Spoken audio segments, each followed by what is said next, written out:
कुछ बातें ईश्वर के चरणों में समर्पित। प्रभु कहते हैं कि तू सोने से पहले सबको माफ कर दे, मैं उठने से पहले तुझे माफ कर दूंगा।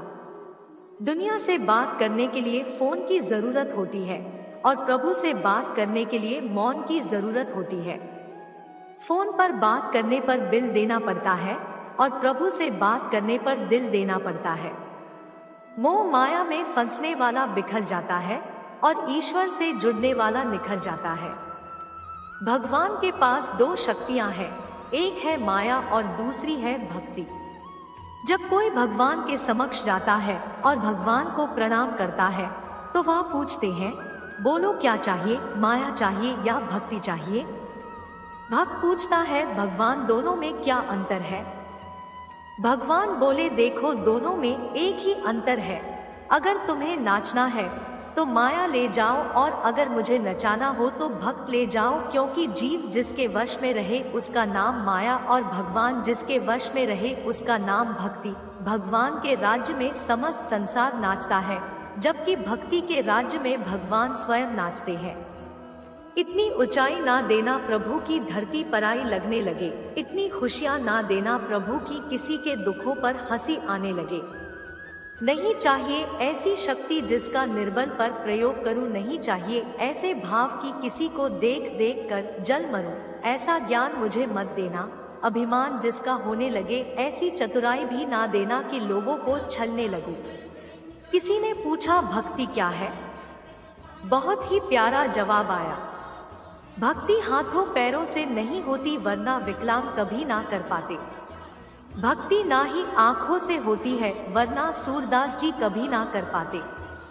ना ही भक्ति बोलने और सुनने से होती है, वरना गूंगे बहरे कभी ना कर पाते। और ना ही भक्ति धन और ताकत से होती है, वरना गरीब और कमजोर कभी ना कर पाते। भक्ति केवल भाव से होती है। एक एहसास है भक्ति जो हृदय से होकर विचारों में आती है और हमारा प्रेम परमात्मा से जुड़कर रिश्ते में बदल जाता है। भक्ति भाव का सच्चा सागर है। भगवान ने इंसान को जब बनाया था तो उसे सब चीजें दी, पर एक चीज इंसान के हाथों से नीचे गिर गई, जिसे भगवान ने अपने पैरों के नीचे दबा दिया। इंसान के चले जाने के बाद भगवान से किसी ने पूछा, आपने अपने चरणों के नीचे क्या छुपाया है जो इंसान को वापस नहीं दिया? तब भगवान बोले, मैंने अपने चरणों के नीचे शांति छुपाई है। इंसान सदैव इसके लिए तरसता रहेगा, वह हर जगह इसे ढूंढेगा पर नाकाम रहेगा और आखिर में उसे ये मेरे चरणों में आकर ही मिलेगी। मनुष्य का यह स्वभाव है कि वो सुख में ईश्वर को याद नहीं करता, पर दुख में उसे सबसे पहले ईश्वर का ही स्मरण होता है। किसी ने पूछा, भगवान कब याद आते हैं? उत्तर मिला, धर्मात्मा को हर समय, पापी को मृत्यु के समय, चोर को पकड़े जाने पर, गरीब को भूख लगने पर, धनी व्यक्ति को बीमार हो जाने पर, कंजूस को पैसा खो जाने पर, किसान को वर्षा ना होने पर और मुसाफिर को ट्रेन छूट जाने पर, व्यापारी को नुकसान हो जाने पर, विद्यार्थी को परीक्षा में असफल होने पर, इंसान को विपरीत परिस्थितियों में ही भगवान याद आते हैं। दुख में सुमिरन सब करे, सुख में करे न कोई, जो सुख में सुमिरन करे दुख काहे को होए।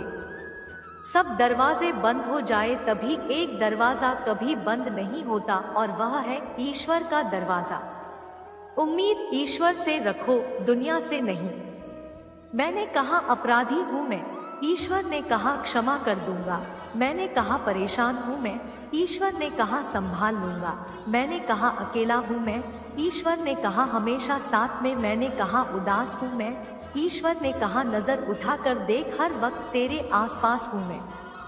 जब आप भगवान का ध्यान करें तो हमेशा यही प्रार्थना करें कि हे प्रभु, अगर किसी समय में आपकी उंगली पकड़ना भूल जाऊं तो आप मेरी बाह पकड़ना कभी मत भूलना। अगर मैं आपको कहीं साथ चलने के लिए बोलना भूल जाऊं तो भी आप स्वयं मेरे साथ चलना कभी मत भूलना। कोई भी कारण हो, कोई भी बात हो, चिढ़ो मत, गुस्सा मत करो, जोर से मत बोलो, मन शांत रखो, विचार करो और फिर निर्णय लो। आवाज से आवाज नहीं मिटती, चुप्पी से मिटती है। तकलीफ सिर्फ आपको होगी, दुख भी आपको ही होगा। मन शांत रखोगे तो सुख भी आपको ही मिलेगा। जीवन में कई बार हम क्रोध में आकर सीमाएं लांघ जाते हैं और फिर हमारे हाथ अफसोस के अलावा कुछ नहीं लगता।